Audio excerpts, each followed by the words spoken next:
The medieval world wasn't just a place of chivalrous knights and noble quests like people think today.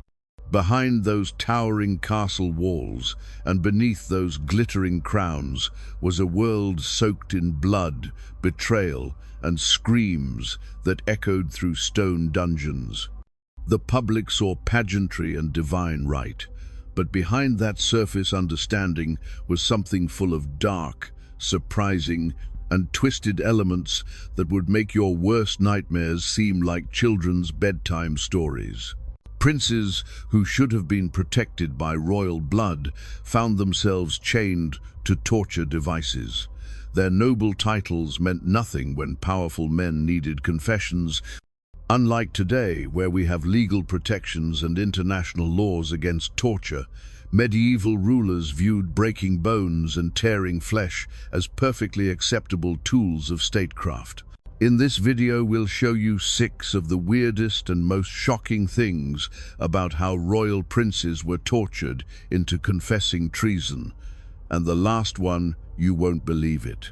Prince Dafydd ap Gruffudd thought he was fighting for Welsh independence when he attacked Hawarden Castle on Easter Sunday in 1282. What he was really doing was signing his own death warrant in the most gruesome way imaginable. This Welsh prince became the first nobleman in recorded history to be tried for high treason. King Edward I made absolutely certain that his punishment would be remembered for centuries. Edward Longshanks wanted to send a message that would echo across every kingdom in Europe. When Edward's massive army surrounded Dafydd's base in Snowdonia, the prince faced impossible odds. A descendant of the mighty Llywelyn the Great, grandson of legends, reduced to hiding in mountain caves like a common outlaw while English soldiers hunted him like an animal. Edward's forces used systematic intimidation and physical pressure to break down Dafydd's resistance before the formal trial even began. The psychological torture started immediately after his capture on June 22, 1283. He was severely wounded during his arrest and conveyed in chains to Edward's camp at Rhuddlan. Edward understood that breaking a man's spirit was just as important as breaking his body. Medieval interrogation methods involved keeping prisoners in constant fear, depriving them of sleep, and using the threat of worse tortures to come. Dafydd spent months knowing exactly what Edward planned for him, while watching as his wife Elizabeth de Ferrers, their daughters, and even his infant niece were also taken prisoner. Edward summoned a full parliament at Shrewsbury specifically to discuss Dafydd's fate, giving the appearance of legal justice while the outcome was predetermined. On September 30th, 1283, Dafydd was condemned to death in what became the legal precedent for high treason. His royal blood actually made his punishment worse, rather than protecting him. The execution on October 3rd involved him being drawn through the streets of Shrewsbury, attached to a horse's tail, hanged until nearly dead, revived, disemboweled while conscious, forced to watch his entrails burn before him, then beheaded and quartered with his body parts displayed across England like trophies. Geoffrey of Shrewsbury was paid 20 shillings for carrying out this gruesome act.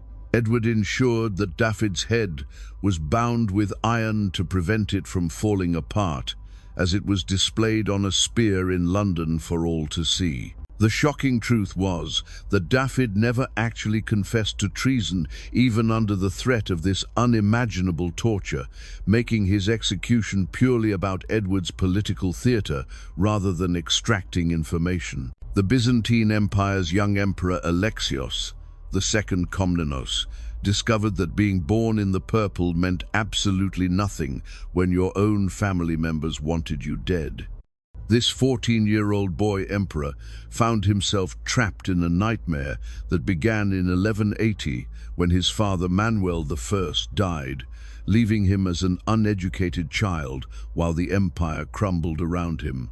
Andronikos Komnenos, his first cousin once removed, posed as young Alexios's protector in 1182, while orchestrating one of the most sadistic power grabs in Byzantine history. The empire desperately needed strong leadership against external threats. The Normans of Sicily were attacking Byzantine territories. Hungarian and Turkish forces threatened the borders. The aristocracy was in open revolt. Andronikos arrived in Constantinople, claiming he would save the empire from incompetent regents, gaining popular support by promising to restore order and eliminate corruption. The crowds of Constantinople welcomed Andronikos as their savior, while he was already planning the destruction of the very boy he claimed to protect. The torture methods Andronikos used were designed not just to extract compliance, but to completely break Alexios's will to resist. He forced the boy emperor to sign orders for his own mother's execution and made him watch as his loyal supporters were systematically eliminated. Sleep deprivation and starvation weakened his mental defenses, while hot irons pressed against skin, joints were dislocated with ropes and pulleys, and fingernails torn out one by one. Andronikos needed the appearance of legitimacy that only the emperor could provide.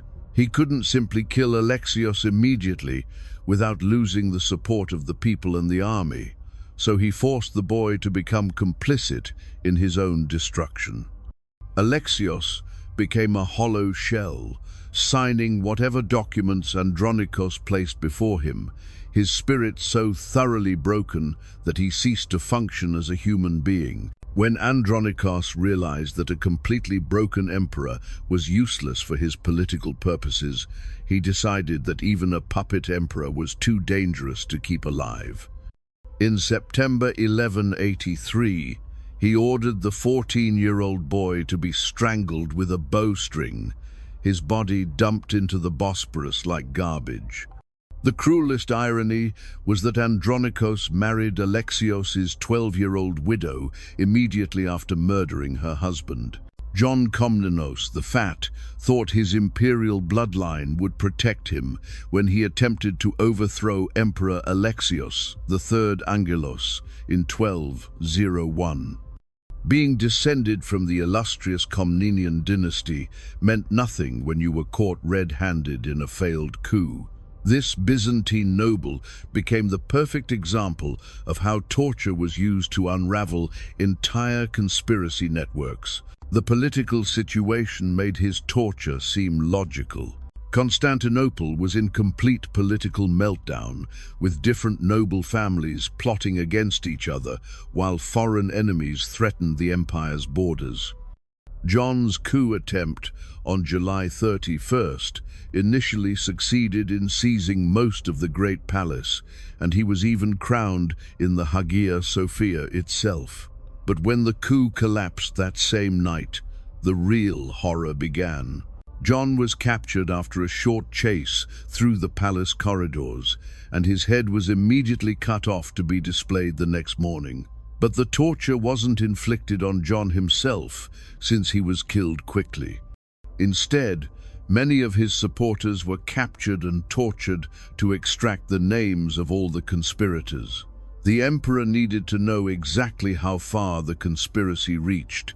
Hot irons were applied to feet and hands, joints were dislocated with mechanical devices, and flesh was torn with specialized pincers. Many were left permanently crippled, their hands crushed beyond use, their legs broken in multiple places. The torture extracted confessions that revealed a vast network of noble families dissatisfied with the Angelid dynasty, allowing Alexios III to systematically eliminate his political opponents over the following months. The most shocking aspect was that the torture methods were so effective that they revealed conspiracies within conspiracies, showing how the Byzantine Empire had become a snake pit of competing ambitions where trust between nobles had completely broken down. Edward II of England thought his relationship with Piers Gaveston was a private matter between two men who cared for each other. Medieval politics made personal relationships into weapons that could destroy kingdoms. This king's torture wasn't inflicted by foreign enemies or rebellious nobles, but orchestrated by his own wife, Isabella, and her lover, Roger Mortimer, in a betrayal that redefined the meaning of marital treachery. Edward had suffered devastating military defeats at Bannockburn in 1314 and relied too heavily on male favourites who abused their positions. England's nobility watched their king shower affection and titles on men who showed them nothing but contempt, while the common people suffered under taxation to fund military disasters. When Isabella travelled to France on a diplomatic mission in 1325, she met Roger Mortimer, an exiled English baron. Together, they planned an invasion that would remove Edward from power. They invaded England in September 1326 with hardly any opposition, capturing Edward and Hugh le Despencer near Neath Abbey in November. The torture that followed was designed not just to force Edward's abdication, but to completely humiliate him. Medieval deposition required the appearance of voluntary resignation, so Edward had to be broken psychologically until he would sign the necessary documents. Isabella and Mortimer needed to justify their actions by portraying Edward as unfit to rule on both political and moral grounds. They kept him in Berkeley Castle under conditions of deliberate psychological torture, denying him adequate food and clothing, forcing him to witness the execution of his supporters, and subjecting him to constant verbal abuse and threats. When Edward proved reluctant to abdicate formally, his captors subjected him to physical abuse designed to leave no permanent marks. The most infamous account describes them inserting a red-hot poker into his rectum, burning out his internal organs while leaving no visible external wounds. Edward signed his abdication in January 1327, formally transferring power to his 14-year-old son. Even after forcing his abdication, they decided Edward was too dangerous to keep alive. The traditional account states that he was murdered in September 1327 at Berkeley Castle, though recent historical research suggests he may have survived until 1330, living in secret exile. The Knights Templar thought their sacred vows and papal protection would shield them from worldly persecution. When King Philip IV of France needed money and scapegoats, even the most powerful military order in Christendom could be destroyed through systematic torture and forced confessions. These warrior monks who had spent centuries fighting in the Holy Land found themselves chained in French dungeons, screaming out admissions to crimes they never committed. Philip's desperate financial situation, following expensive wars with England, made their persecution possible. The French treasury was completely depleted, while the Templars controlled vast wealth accumulated over 2 centuries of crusading. On October 13, 1307, sealed orders were opened simultaneously across France. Every Templar in the kingdom was arrested in a single coordinated strike, accused of denying Christ, spitting on the cross, worshipping a mysterious idol called Baphomet, and engaging in homosexual acts during secret initiation ceremonies. The torture methods were specifically designed to extract confessions that would justify the order's suppression. French inquisitors employed fire torture, where victims' legs were fastened in iron frames and the soles of their feet were greased with fat before being placed before flames. A screen was drawn back and forth to regulate the heat, creating agony so intense that victims often went completely insane. The strappado yanked victims' arms behind them until they were raised from the ground and their shoulders dislocated. In Paris alone, Philip's inquisitors tortured 138 Templars. Most eventually made confessions after enduring weeks or months of systematic abuse. Even Grand Master Jacques de Molay eventually admitted to denying Christ and spitting near a cross. The confessions provided legal justification for seizing all Templar property in France, while destroying the order's reputation so thoroughly that it could never recover. When Pope Clement V began his own investigation in 1309, many Templars appeared before the Papal Commission, believing they would be protected, and took the opportunity to describe the tortures they had suffered and recant their earlier confessions. Philip anticipated this and arranged for 54 Templars who had recanted their confessions to be burned at the stake as relapsed heretics, sending a clear message to any other Templars who might consider telling the truth. Prince Cesare Borgia believed his father's position as Pope Alexander VI made him untouchable in the treacherous world of Italian Renaissance politics. When political winds shifted and papal power waned, even the most ruthless and capable prince could find himself at the mercy of enemies who remembered every betrayal and cruelty he had inflicted. Unlike hereditary monarchies, the papacy changed hands frequently, and each new pope brought different alliances and enemies to power. Cesare had built his entire political and military career on his father's papal patronage. When Alexander died suddenly in August 1503, Cesare found himself dangerously exposed, while his enemies emerged like wolves, sensing weakness.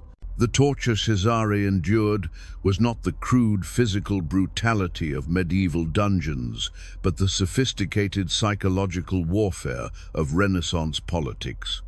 His enemies understood that breaking his spirit and reputation would be more effective than simply killing him. Cesare had made too many enemies through his ruthless methods, betraying his own condottieri at Senigallia and conquering cities through treachery and violence. The new Pope Julius II had been a bitter enemy of the Borgia family for years. The psychological torture began with the systematic stripping away of Cesare's titles and territories. All his lands were forfeited to the Papal States, his army was disbanded, and his allies abandoned him. When he was seized and imprisoned by Gian Paolo Baglioni near Perugia, he was held in conditions designed to break his spirit through inadequate food and clothing, constant threat of execution, and isolation from supporters. Cesare, who had spent his career betraying others for political advantage, found himself completely alone when he needed support most. He escaped from Spanish prison in 1506 and joined his brother-in-law, King John III of Navarre. But instead of rebuilding his political career, he died in 1507 at the Siege of Viana, fighting as a common soldier rather than a prince. Unlike the other princes in this list, who were victims of circumstances beyond their control, Cesare created the conditions for his own destruction through his amoral pursuit of power. The systematic torture of princes didn't happen by accident. It occurred with specific qualities that made it an effective tool of political control. It wasn't random violence or sadistic pleasure, but something intentional.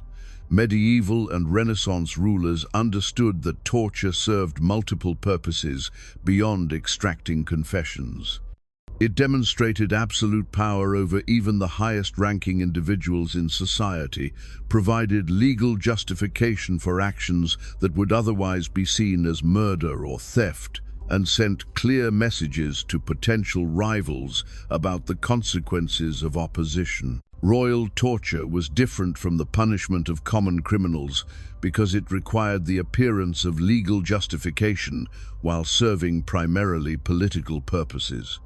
These cases established legal precedents for treason trials, demonstrated the limits of royal immunity, and showed how religious and secular authorities could cooperate in suppressing dissent.